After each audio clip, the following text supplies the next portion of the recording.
Hay un salmo que dice: reconócelo en todos sus caminos. Y reconocerlo es siempre, las 24 horas, o al menos cuando seamos conscientes y despiertos, agradecerle porque tenemos vida, como decía Edith, uno puede caminar, uno tiene todavía libertad de expresión. Algunos alquilan, otros son propietarios, pero no vivimos en un caño de la calle, como hay otras personas que están viviendo. Y es triste ver ese cuadro. Comemos todos los días, a veces comeremos carne y a veces comeremos guisito y a veces arroz, pero comemos. Es decir, en esos detalles tenemos que ejercitarnos. Y Pablo habla mucho del ejercicio de la piedad acompañada de contentamiento, que es el tema que hoy quería compartirles. La piedad tiene que ver con la devoción tiene que ver con la actitud interior de la adoración, porque no adoramos solamente cuando estamos en la iglesia cantando, sino adoramos siempre a Dios, ¿no? Adorar es darle a Él toda la admiración de lo que Él es. Si me acompañan en Primera de Timoteo, capítulo 6, el versículo 3 hasta el 10, Pablo desarrolla un tema que tiene que ver con algo que se está hoy como degenerando en la iglesia. Cuando hablo de la iglesia no hablo de la iglesia local, sino de la iglesia cristiana. Y tiene que ver con la mala interpretación de la economía y de la prosperidad. Por esto siempre tenemos que ir a la palabra, porque la palabra es la que nos ilumina cuando hay desviaciones. Dice así la carta a Timoteo, capítulo 6, 1 Timoteo 6, del versículo 3 en adelante. Dice: si alguno enseña otra cosa, quiere decir que hay gente que enseña otra cosa, que no sea conforme a las sanas palabras de nuestro Señor Jesucristo y de la doctrina que es conforme a la piedad. Yo quisiera ir desarrollando punto por punto este pasaje, pero acá Pablo es directo. La doctrina es de Jesús, las enseñanzas son de Jesús, y las enseñanzas de Jesús las encontramos en los evangelios. En los 4 evangelios, si bien no es todo lo que Jesús habló, por eso Juan dice al final que es tanto lo que dijo Jesús que no alcanzaría los libros de todo el mundo para plasmarlo, ¿no? Es decir, los 4 evangelios es como un resumen de los principios que Jesús dejó en la tierra. La doctrina tiene que ver con los apóstoles, pero los apóstoles de la Biblia, no los apóstoles que vinieron después, los apóstoles que están en la Biblia, es decir, el apóstol Pedro, el apóstol Pablo, Santiago, Juan, ¿no? Que son las piedras, es decir, la piedra fundamental es Jesucristo, y el edificio está labrado en base a la doctrina de los apóstoles, y nosotros los cristianos. Versículo 4 dice: está envanecido. Esto tiene que ver con lo anterior. Si alguno enseña otra cosa es porque está envanecido y nada sabe y delira. Miren qué términos duros, ¿no? Porque lo trata de ignorante y de delirante, el que dice una cosa diferente.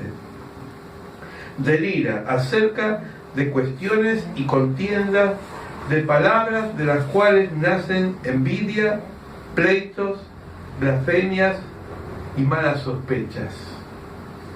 La ignorancia muchas veces lleva a eso. Yo a veces me he encontrado con personas, y no lo digo en sentido despectivo, entiéndame, no digo de la persona ignorante porque quizá no tuvo la posibilidad de estudiar. Hablo de la persona que encima que no sabe, no admite que no sabe, y te cuestiona algo que por ignorancia piensa que tiene la verdad, ¿no? Por eso el gran filósofo, creo que era Sócrates, decía: yo lo sé que no sé nada, porque en realidad hay una parte de nosotros que siempre ignora cosas.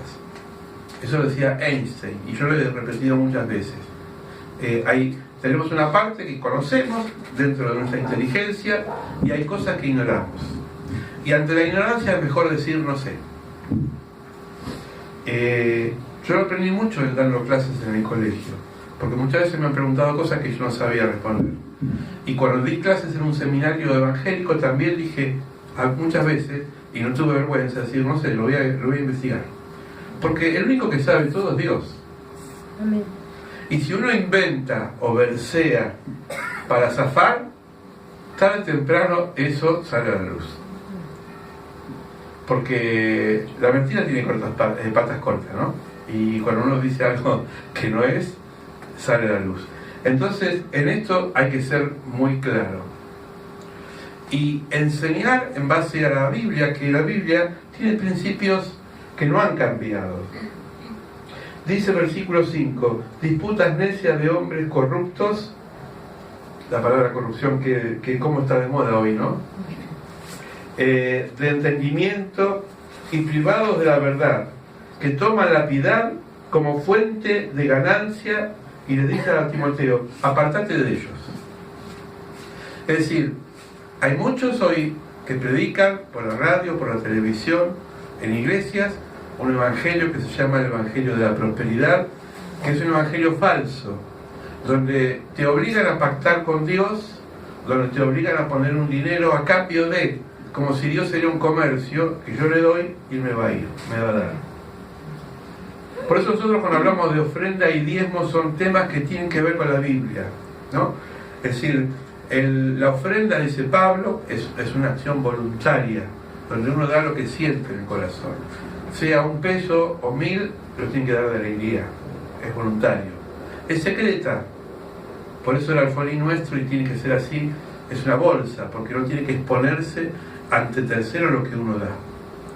El diezmo tiene que ver con lo que dice la palabra de Dios, y en esto está toda la Biblia, porque incluso antes de la ley, cuando Abraham dio a Melquisedec, dice que no había ley, sin embargo él sintió de apartar el 10% para Melquisedec, que representa a Cristo, ¿no? Jacob, que era antes de la ley de Moisés, dio el 10%. ¿Y por qué el 10%? ¿Por qué no más? Bueno, en el antiguo pacto era una especie de techo, porque el corazón nuestro es avaricioso y somos muy proclives de dejar para último lo que es de Dios. El otro día alguien me decía, yo si diezmo no puedo pagar el alquiler. Le digo, tenés un concepto equivocado del diezmo. Y lo que hemos experimentado dar, nos damos cuenta que cuando damos recibimos, porque Dios es un Dios que no miente, y que cuando Él dice que yo voy a respaldarte económicamente, nos respalda. Pero nunca nos gustó como iglesia imponerlo, porque aún así es un acto de voluntad. Nunca me gustó usar un sermón para manipular el diezmo, como algunos lo usan, en el sentido de que te vas a ir al infierno y que vas a... No, la prosperidad es algo privado y es personal, y entiendo también que es un proceso. Así como se convierte el corazón, se convierte el bolsillo y se convierte en nuestra vida, ¿no? Entonces, exigir un pago está también mal, de parte de los líderes. ¿Me van siguiendo? Amén. Porque nadie, acá en nuestra iglesia, no hacemos excepción de personas por los que diezman y los que no diezman. Pues es una relación personal con uno y con Dios, ¿no? Y como dice el proverbio popular, a cada uno le llega a su santo, San Martín, ¿no? Eso lo dicen cuando se van a casar, ¿no? Llegó tu San Martín. Bueno, cada uno le va a llegar en el momento que lo tienen que hacer, pero nadie se tiene que sentir con una carga, porque acá no obligamos ni a diezmar ni a ofrendar, porque gracias a Dios nosotros vivimos de otras cosas, y lo que entra a la iglesia va para la iglesia. Ustedes saben que tenemos gastos, no solamente de luz y de gas, también invertimos en alimentos que los repartimos, así que en definitiva vuelve a la comunidad, ¿no? Como los impuestos. El hospital, los que trabajan en el hospital, los hospitales subsisten por los impuestos. El no pagar impuestos también es un acto de falta de compromiso a la sociedad, porque no viene la plata como magia. Es decir, el municipio tiene que sostenerse en base a un presupuesto, ¿se entiende? Amén. Una familia también se entiende con eso. A veces los papás enseñamos mal con respecto a la responsabilidad de los hijos. Los hijos cuando son chicos tienen derecho a comer y a estudiar.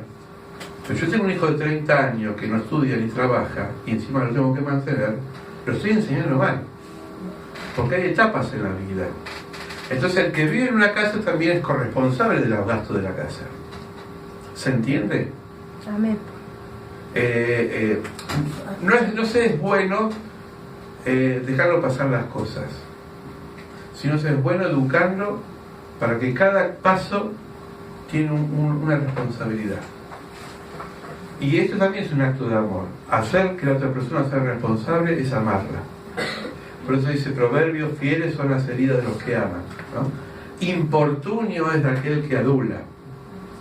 Porque cuando uno ama, a veces dice cosas y lastima, pero por el bien del otro.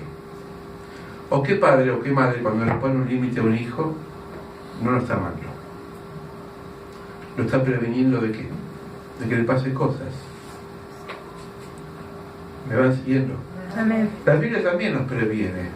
Nos previene de que nosotros podemos pasar una buena vida y vamos a ir al punto central, que es el contentamiento. Porque fíjense,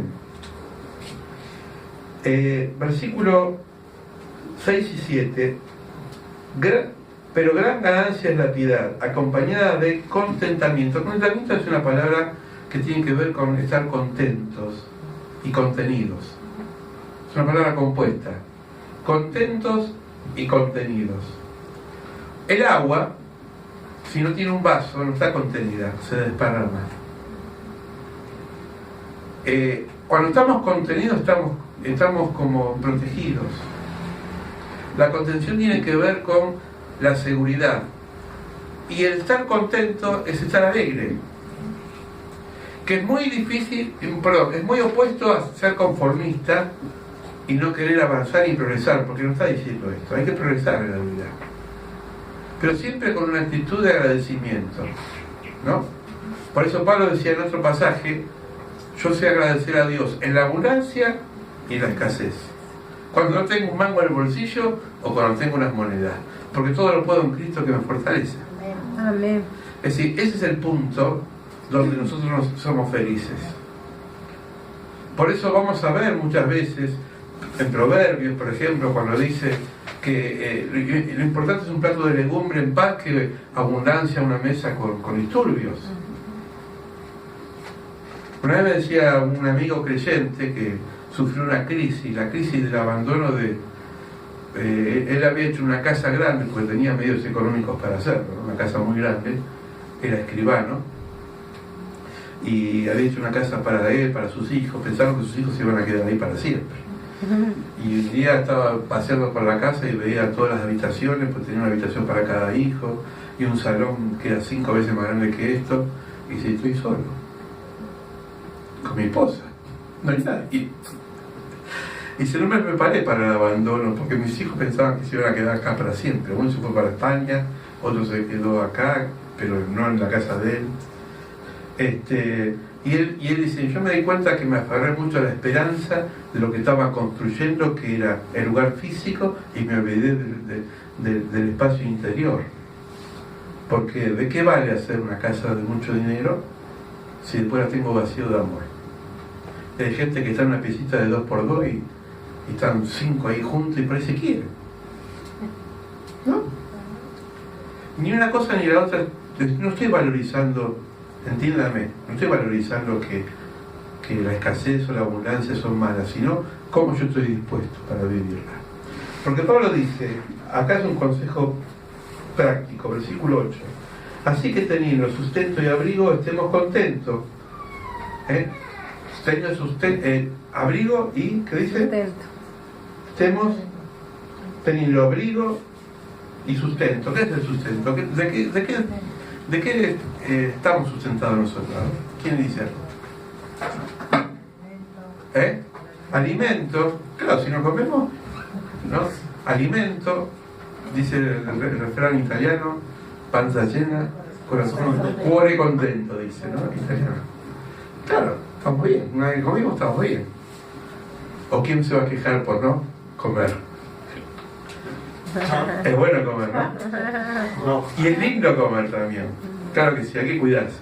hace mal. Teniendo techo, teniendo abrigo, ¿quién de nosotros anda desnudo? En la época de Pablo, tener una prenda era cara, porque no había una manufactoría como la de ahora, que es a nivel estándar. Tenía que ver con que tener una prenda era hecha a mano, y una capa costaba mucho. Por eso Jesús decía, cuando alguien, si vos tenés 2 capas, dale una capa al otro, porque era un sacrificio. Es decir, dar una capa era como dar algo de $1000 hoy en día. Hoy la ropa la encontrás en la feria americana, la encontrás en Caritas, la encontrás en la iglesia, en todos lados. Yo me he visto por ropa que me han regalado. La mayoría de la ropa que yo tengo me la han regalado. Por eso es más fácil tener ropa. Pero no por eso es menos fácil ser malagradecido. Porque aunque sea regalada, aunque sea usada de terceros, gracias que tengo ropa. Entonces, teniendo abrigo, teniendo techo, teniendo alimento, estemos contentos. Si tengo que ir en colectivo, voy en colectivo. Si tengo que ir en moto, voy en moto. Si tengo el auto, mejor. Pero ninguna de las 3 cosas me tienen que sacar la alegría. La mala enseñanza del Evangelio de la Prosperidad apunta al progreso solamente económico.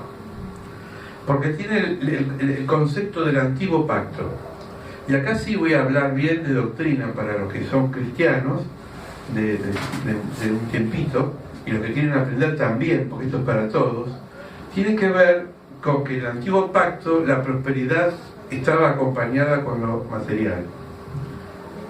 Era un concepto erróneo porque todavía no había llegado la gracia que era Jesucristo. Por eso dice Pablo en Gálatas 4:4 que cuando llegó el tiempo de la madurez, es decir, cuando el pueblo creció, Dios envió a su Hijo en el momento justo.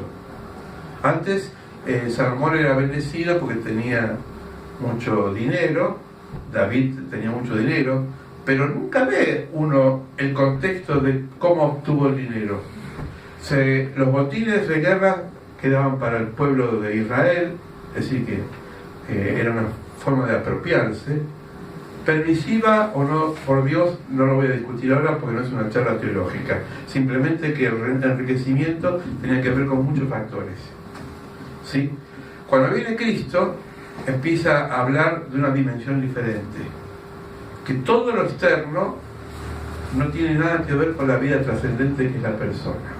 Por eso Jesús dio una vuelta más de rosca y dijo: no teman los que matan el cuerpo. Fuerte, ¿no? Teman los que te matan el alma. ¿Y quién nos mata el alma?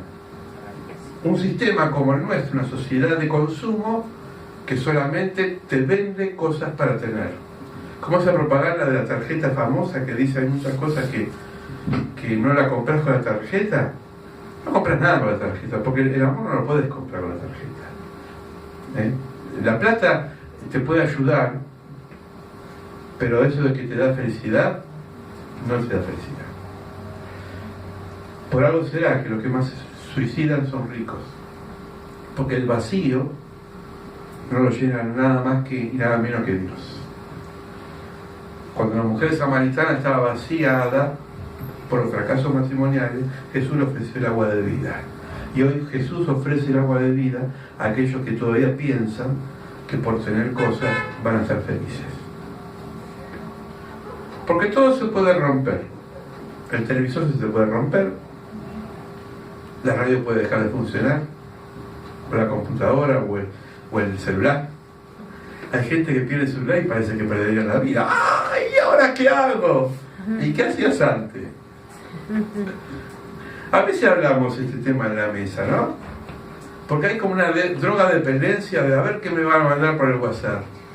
¿Cuánto pagas un día de ayuno del celular? El mundo sigue andando. Porque nadie es imprescindible. Cuando alguien te quiere comunicar algo, yo que vengo de la época del no celular, cuando era joven, y me reunía con mis amigos, caminaba hasta la casa de los amigos. Muchas veces no los encontraba, otras veces no se daba para encontrarnos, pero la comunicación no se perdía. Entonces no estoy echando a tierra los medios de comunicación, yo los uso. Pero cuidado con los alertas cuando nosotros pensamos que ciertas cosas nos pueden traer tranquilidad. Porque Dios, así como da, eso lo dijo Job, así como da, te lo quita. Y a veces hasta te va a permitir que te roben el celular para ver hasta dónde está tu relación con él. Parece tonto, ¿no? Por eso digo, todo lo que tenemos tiene que tener una base, y toda base tiene que estar bien fundamentada. Esa es la madurez. La persona madura es la persona que ya tiene un equilibrio y no le hace mella a algunas cosas. ¿Me van siguiendo? No me gusta hablar de otras doctrinas porque siempre trae problemas esto, pero quiero un poco alertar al rebaño, a la iglesia que Dios me puso a mí para pastorear. Hoy van a escuchar las ofertas de Jesucristo, ¿no? Si venís a Jesús, tu vida va a cambiar y no vas a tener más problemas. Eso es falso. Los problemas van a aumentar, porque van a tener dos enemigos, el mundo y el diablo. Antes eras aliado, aunque no te das cuenta, pero ahora se te va a despertar dos enemigos. Jesús dijo: